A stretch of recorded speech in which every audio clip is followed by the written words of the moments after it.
রাস্তাঘাটে হঠাৎ অন্ধকার, সব আলো গায়েব। ক্যামেরায় চোখ পড়তেই ভূত দেখে চমকে উঠলাম। ওমা, এ তো আমি। কারেন্ট চলে যাওয়ায় টেবিল ফ্যান মনের দুঃখে গলায় দড়ি দিয়ে ঝুলছে। এদিকে অন্ধকারে দুটো গরু বাছুর হওয়ার প্ল্যান করছে। ঘড়ি দোকানে কাঁটার সাথে ঘড়ি নিজেও ঘুরিয়ে নিচ্ছে ফ্রিতে। এত কিছু কাণ্ড কারখানা দেখে আমার খিদে পেয়ে গেল। আলুগুলো যাতে ভয় না পায় সেজন্য ওদের ময়দা পরিয়ে তেলে ছেড়ে দিচ্ছে এক যুবক। আমি বললাম, এগুলো আমি ভেজে দিচ্ছি, আমাকে 2 পিস খাওয়াবে? ফ্রিতে খাবো শুনেই দোকানের এক কাকা আমার দিকে তেড়ে এলো। আমি ওখান থেকে ভয়ে পালিয়ে এলাম। এসে দেখি একটা দোকানে মাংস বিক্রি হচ্ছে।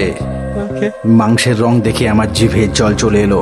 আমি ওদেরকে বললাম, দাদা, তোমার দোকানে ফ্রিতে প্রমোশন করে দিচ্ছি, 2 পিস হাড্ডি দিও, সাথে যেন একটু মাংস থাকে। ওরা আমাকে এমন খাওয়ালো যে দরজা বন্ধ করে বসে আছে।